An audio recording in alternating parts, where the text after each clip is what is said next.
Olá, aqui é a Ju e eu vim fazer o primeiro de uma série de vídeos sobre os livros e os contos de terror que eu me propus a ler entre o dia 15 e o dia 31. Eu ia postar no dia 31, baixar, colocar o vídeo no dia 31, mas eu achei que ia ficar muita coisa num vídeo só, eu ia começar a falar aquela verborragia que eu começo quando eu começo a ver que o tempo tá acabando. Então eu resolvi fazer vídeos separados. Eu já li todos os livros, eu quero dizer pra vocês que foi uma experiência bacana, tá? Eu não acho que eu fiz as melhores escolhas, não é porque foram ruins, mas alguns não eram de fato de terror, assim, né? E eu quero, então, nesse ensejo, dizer para vocês que as opiniões divergem muito em relação aos livros de terror, quem gostou, quem não gostou. Então é muito difícil a gente primeiro falar de um livro que a gente não gostou, tá? Mas eu não vou me furtar aqui de falar, eu não tenho problema de falar o que eu não gostei, assim, eu acho que as opiniões de verdade têm que ser diferentes. Por isso que tem um público tão grande, por isso que tem uma gama tão grande de gêneros, né? O gênero terror já não é um gênero muito popular, a verdade é essa, e muita gente aqui, quando eu falei, falou, Ju, não vou te acompanhar e tudo mais, tudo bem? Então não tem problema. Eu vou dizer pra vocês aqui a minha opinião, as minhas impressões, né? Mais do que uma resenha. Eu não gosto muito de falar resenha, porque eu gosto muito demais de falar sobre o que eu senti, o que eu achei, porque geralmente as pessoas que seguem canais por ter opiniões parecidas com, né, com o youtuber, né, que tá fazendo isso, né, a pessoa que tá dando opinião.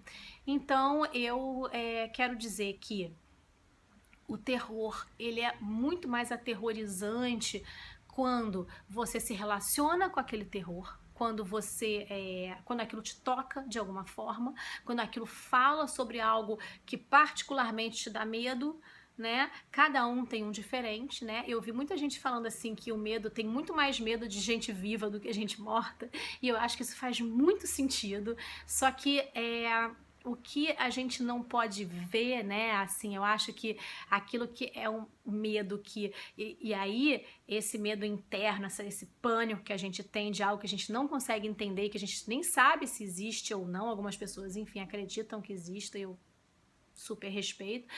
Eu não acredito, mas eu não digo que não existe, sabe? Eu acho muita prepotência minha chegar e falar assim, não, isso aí é quem acredita. Gente, acreditem no que quiser. Eu, obviamente, sou cética, mas eu respeito as opiniões diferentes das pessoas e eu tenho medo. Então, quer dizer, de alguma forma, obviamente, eu vou ficar me desdizendo aqui quando eu tenho medo de algo que eu digo que eu não acredito em. Então, assim, obviamente é algo muito paradoxal, né? Então, quem sou eu para falar de se existe ou se não existe? Agora, outra coisa que eu preciso falar, que é importante. O terror, ele antigamente, assim, isso eu li, eu percebi, eu vi no livro do Bebê de Rosemary, né? Isso aí é latente, que o Bebê de Rosemary é considerado um marco na história de terror, e é muito aterrorizante porque ele traz o terror para dentro da casa das pessoas, para o teu vizinho, para tua casa, né? Porque antes os livros eram sempre assim, numa casa mal assombrada, distante, na Inglaterra, naquele fog, né?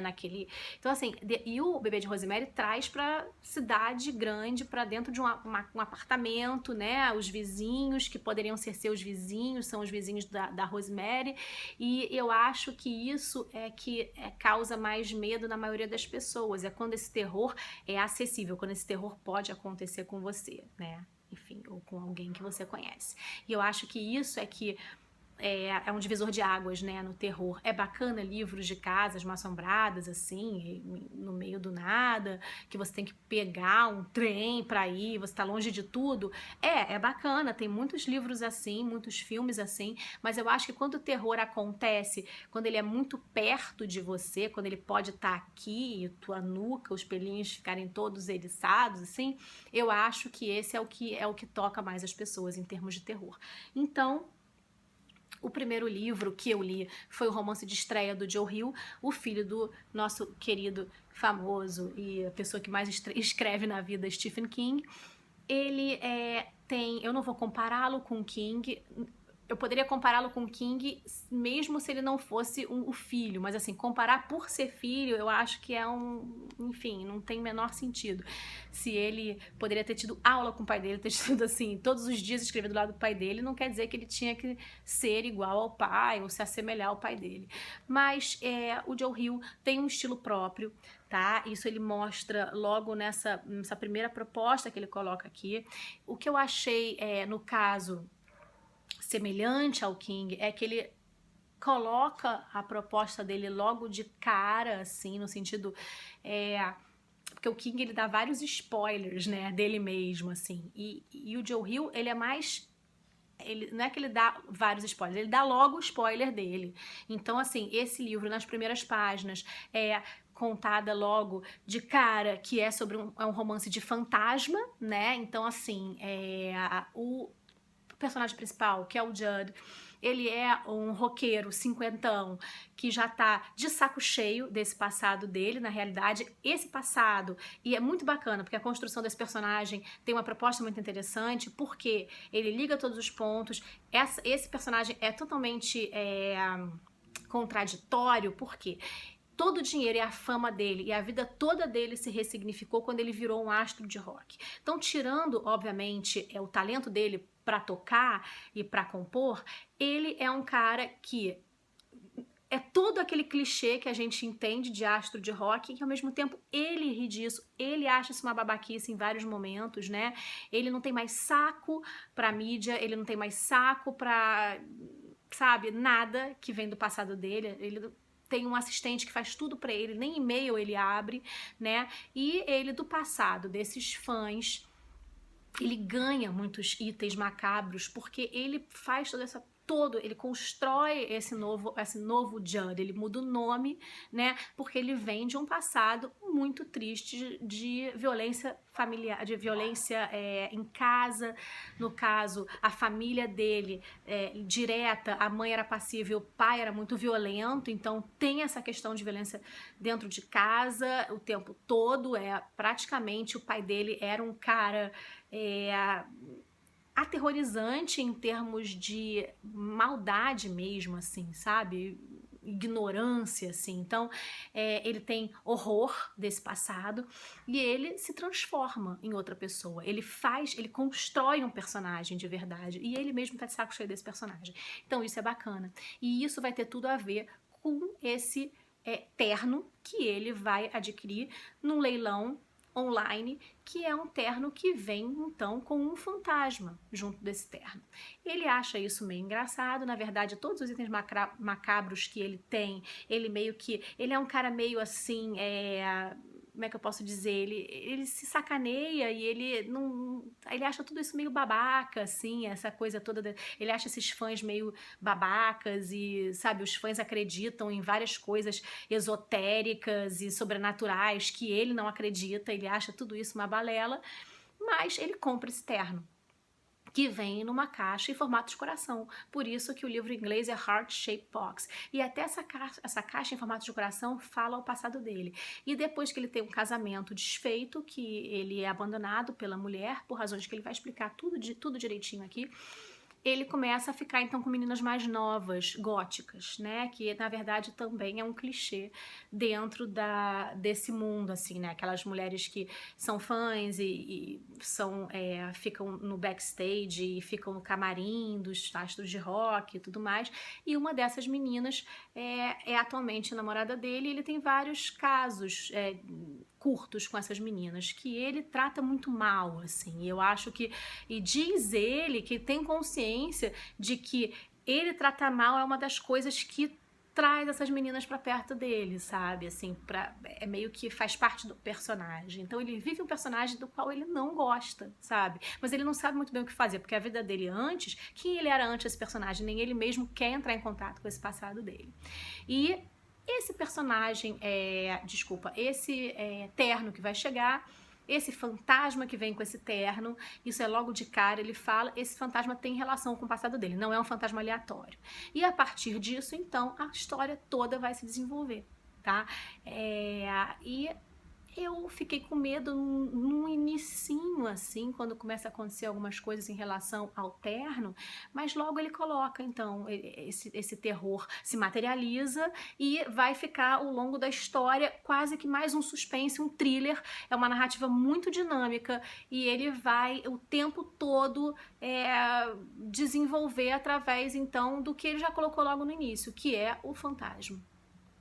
Eu não vou falar mais nada sobre o livro, porque é isso. Eu acho que se eu falar qualquer outra coisa, vai estragar a experiência de quem gosta de livros de fantasma, né? Então, ele tem...